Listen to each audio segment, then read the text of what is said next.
आज हम चेन को किस तरह से अप करेंगे, मतलब कैसे हम कार्बन चेन में कार्बन को इंक्रीज करेंगे। जैसे हमारे पास सपोज करिए कोई एल्काइलाइड गिवन हो, क्लोरोमीथेन, तो यहाँ पे एक कार्बन है और अगर जो प्रोडक्ट हमें पूछा जाए वो या तो 3 कार्बन वाला हो जाए या वो 2 कार्बन्स वाला हो जाए, तो वो किस तरह से हमने इनको कन्वर्ट करना है, एल्काइल हैलाइड या हेलो एल्केन को एक कार्बन ज़्यादा किस तरह से करेंगे। तो सबसे पहले आपने जो रिएजेंट फॉलो करना है वो रिएजेंट है KCN, पोटाशियम सायानाइड। तो ये अल्कोहलिक फॉर्म में आप लीजिए और किस तरह से इसको इम्प्लीमेंट करना है वो देखिए। ये जो सायानाइड है ये ही कार्बन को इंक्रीज करने के लिए हेल्प करेगा। किस तरह से, अगर हम ये अल्काइल हैलाइड में पोटाशियम सायानाइड डालेंगे तो ये जो पोटाशियम हैलोजन के साथ निकल जाएगा और हमारे पास ये RCN, दिस इज़ नाइट्राइल। ये जो नाइट्राइल है ये बहुत ही इम्पॉर्टेंट कंपाउंड है। नाइट्राइल हमें और भी काफ़ी तरह के फंक्शनल ग्रुप्स जो है वो जनरेट करवा देगा। कैसे, अल्काइलाइड से हम एक बार नाइट्राइल बना लेंगे, अल्काइलाइड ने नाइट्राइल सी फॉर्मेशन दे दी, ये भी एक फंक्शनल ग्रुप है।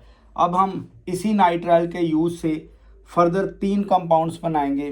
कौन से? पहला हम बनाएंगे एसिडमाइड, एसिडमाइड। दूसरा कंपाउंड एसिड होगा, कार्बोक्सिलिक एसिड। और थर्ड कंपाउंड हम बनाएंगे अमाइन। ये तीनों ही जो कंपाउंड्स होंगे उनमें अल्काइल हैलाइड के विद रिस्पेक्ट टू एक कार्बन ज़्यादा ही होगा। तो सबसे पहले हम एसिड अमाइड यहाँ पे बनाने लगे हैं। किस तरह से ये चेन अप रिएक्शंस काम करेंगी वो हम देखेंगे। हम एक एग्जांपल के साथ समझेंगे। जैसे हमारे पास ये अल्काइल हैलाइड है, अगर हम इसमें KCN डालें अल्कोहलिक की फॉर्म में, अभी हमने सीखा है, तो ये क्या बन जाएगा? RCN nitrile plus KX। हमने इसके ऊपर फोकस करना है। अब हम क्या करेंगे, ये जो अल्काइल नाइट्राइल है, दिस इज़ अल्काइल नाइट्राइल, ये नाइट्राइल है, ये अल्काइलिक फॉर्म है। तो इसमें हम 1 मोल अगर वाटर का डालें, इसको बोलेंगे incomplete hydrolysis. Incomplete hydrolysis, although इसमें जो कैटलिस्ट डलेगा वो बेस होगा, बट हमने सिर्फ वाटर डालने से यहीं से ही रिएक्शन हो जाएगी।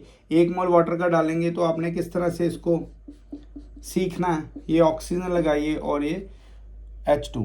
अब ये वाला ऑक्सीजन इसके ऊपर अटैक करेगा, ये वाला इसके ऊपर। ये कोई मैकेनिज्म नहीं है, ये सिर्फ एक शॉर्ट ट्रिक है रिएक्शन को याद रखने के लिए, किस तरह से ये रिएक्शन फर्दर प्रोसीड करेगी।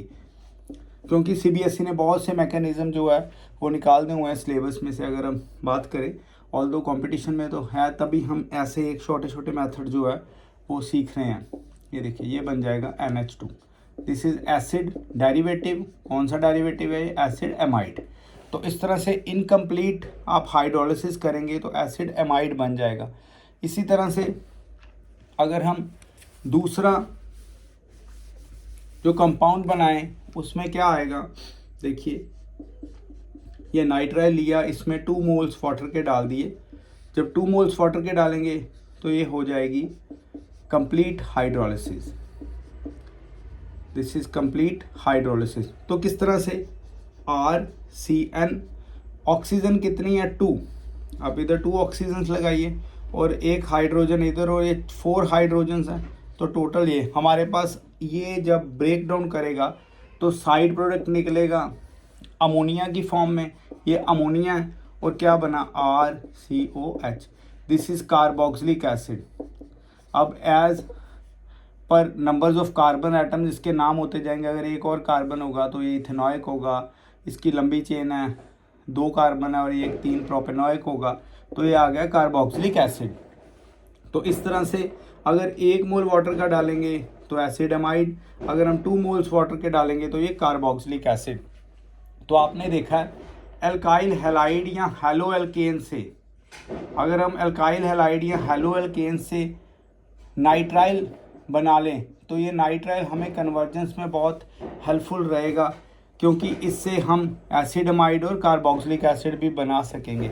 अब बहुत ही इम्पोर्टेंट एक रिएक्शन है वो करने जा रहे हैं, इसको आप देखिए। अगर हम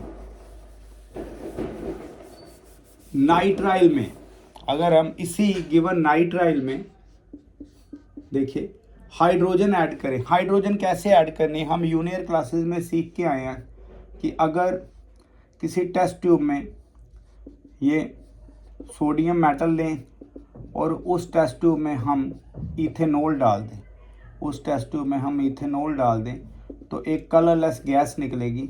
ये कलरलेस गैस कौन सी है? Hydrogen, H2। तो यही हम रिएक्शन करने लगे हैं, जैसे कि हम यहाँ पे सोडियम और इथेनॉल की रिएक्शन करवाएं तो ये हमें क्या देगा? ये हमें 4 एटॉमिक हाइड्रोजन लिख लीजिए, या आप इसे 2 मॉलिक्यूलर हाइड्रोजन, बात तो सेम ही रहेगी।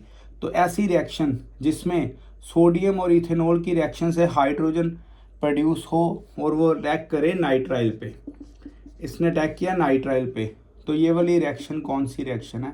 This is Mendius reduction. क्योंकि ऑर्गेनिक केमिस्ट्री में रिडक्शन का मतलब है addition of hydrogen. It means यहाँ पे ये देखिए नाइट्राइल, एक्चुअली ये 3 बॉन्ड्स इसमें होंगे कार्बन और नाइट्रोजन के बीच में, तो यहाँ से जो हाइड्रोजन ऐड होंगे अनसैचुरेशन के ऊपर, तो 2 मोल ये हमने सीखने के लिए लिए, तो ये ऐड ऑन हो जाएंगे जो अनसैचुरेशन के साथ एटम्स अटैच्ड है, तो क्या आ जाएंगे? RCH2, यहाँ पे CH2 और NH2, दिस इज NH2, ये बन गया अमाइन। आप इसे अमीन भी बोले या अमाइन। ये हमारे पास ये एसिड डेरिवेटिव नहीं है, बट किससे बना? ये मेंडिस रिडक्शन से। बड़ी ही फेमस एक नेम रिएक्शन है मेंडिस रिडक्शन। इस तरह से आप बहुत ही इजीली कन्वर्जेंस को हाईलाइट करके बहुत अच्छी तरह से सीख सकते हैं। तो हम आज की वीडियो का कंक्लूज़न या सम अप करें, रिकैप्चुलेट करें तो क्या होगा? सबसे पहले हमने क्या किया, जो मेजर कंपाउंड है वो एल्काइल हैलाइड, उसमें हमने डाला केसियन, केसियन डालने से बन गया ये बहुत इंपॉर्टेंट कंपाउंड नाइट्राइल। नाइट्राइल ने हमें फर्दर कौन से ऑर्गेनिक कंपाउंड्स दिए वो हम देखने लगे हैं। हमें सबसे पहले तो अगर 1 मोल वाटर डालें या 2 मोल्स वाटर डालें और बाद में हम सोडियम के साथ इथेनॉल डालेंगे तो ये क्या बनेगा? ये बन जाएगा हमारे पास एसिड अमाइड, ये बन जाएगा हमारे पास एसिड या कार्बोक्सिलिक एसिड, और ये लास्ट में हमारे पास बन जाएगा अमीन। ये बन गया अमीन, ये बेस है, राइट। तो इस तरह से ये वाली रिएक्शन हमने कौन सी देख ली? मेंडिस रिडक्शन। ये BSc ऑनर्स केमिस्ट्री के फर्स्ट सेमेस्टर के लिए या फर्स्ट ईयर के लिए बहुत काम की रिएक्शन है, और ये JEE एडवांस के स्टूडेंट्स के लिए भी बहुत इंपॉर्टेंट रिएक्शन है। ऑल्दो ये हमारे पास हेलो एल्केन हेलोरीन जो +2 का है, उसमें भी ये रिएक्शन जो है कन्वर्जेंस में बड़ी हेल्पफुल रहेगी। तो हमने ये जो टॉपिक देखा है, ये BSc honours chemistry, BSc honours school chemistry और JEE एडवांस के लिए ये वाला टॉपिक है। ऑल्दो +2 में भी आप थोड़ा बहुत इसको देखेंगे। तो ये 3 तरह के हमने सेगमेंट कवर किए हैं आज की वीडियो में। तो आपने देखा किस तरह से एल्काइल हैलाइड इन तीनों में कन्वर्ट हो जाएगी। तो एक एग्जांपल ले लेंगे, देखिए किस तरह से ये हम एग्जांपल के साथ आप समझेंगे। ये हमने एक जनरल आइडिया लिया है, अब एग्जांपल कैसे है चेक करिएगा। अगर आपको ये एल्काइल हैलाइड से एक कार्बन बढ़ाने वाली कोई रिएक्शन आ जाए, जैसे आपके पास ये आ गई, तो आप क्या करेंगे? आपने चेक करना है कि यहाँ पे कितने कार्बन है। यहाँ पे सिर्फ 1 कार्बन है, एक कार्बन है। यहाँ पे कितने कार्बन हो गए? 2 कार्बन्स। तो आपको इमिडिएटली ये पता हो जाना चाहिए कि एक कार्बन इंक्रीज़ करवाने के लिए हमारे पास केसियन है। बस ये आपको आइडेंटिफिकेशन होनी चाहिए बना क्या है, और वो टिप्स भी होने चाहिए क्या क्या बना है। पहले पे हमने अमाइड बनाया, दूसरे पे हमने एसिड, तीसरे पे अमाइन सॉरी। तो कैसे आएगा बेटा? हम यहाँ पे पहले केसीएन डालेंगे सीधा, ये नहीं कि सीधा इसकी मैंडिस रिडक्शन कर दे, फिर रिएक्शन गलत हो जाएगी। आपने क्या करना है, जब केसीएन डाला तो ये इथेन नाइट्राइल बन गया। ये बड़ा ही इंपॉर्टेंट कंपाउंड है, बहुत इंपॉर्टेंट कंपाउंड। इसमें आपने फिर क्या करना, आपने इसमें सोडियम इथेनॉल डाल देना, राइट। तो ये हमारे पास क्या आ जाएगा, यहाँ तो आप मॉलिक्यूलर हाइड्रोजन लिख दें, कोई दिक्कत नहीं। ये क्या है जी, ये आ जी मैंडिस रिडक्शन, तो इसमें किसी तरह की कोई दिक्कत नहीं आएगी। तो क्या बनेगा, CH3, ये ट्रिपल बॉन्ड है, यहाँ पे H2 और H2 ये आपस में ऐसे अटैक कर जाएंगे और ये बड़ी ही सिंपल तरह से आपके पास क्या आ जाएगा, अमीन एक कार्बन बढ़ गया। फर्दर वीडियोस में हम देखेंगे किस तरह से आप बहुत सारे एटम्स कार्बन के बढ़ा सकते हैं। अगर एक कार्बन बढ़ाना है तो आपके लिए बड़ी ये जो इजी एक रिएक्शन है, KCN आप ऐड करिए पोटाशियम साइनाइड के साथ, तो बड़ी इजीली ये सारा का सारा आपको कंपाउंड्स दे देंगे। तो वीडियो को शेयर करिए। यही हम आज का टॉपिक करके हम रिएक्शन आपको एक और दे रहे हैं, आप प्रैक्टिस करिएगा। इसमें हम एक रिएक्शन आपको दे रहे हैं, आप प्रैक्टिस कर सकते हैं। जैसे ये क्वेश्चन है, अब इसके ऊपर जो है वो प्रैक्टिस कर सकते हैं। देखिए ये आप एक प्रैक्टिस क्वेश्चन ले लीजिए। चलिए, थैंक यू।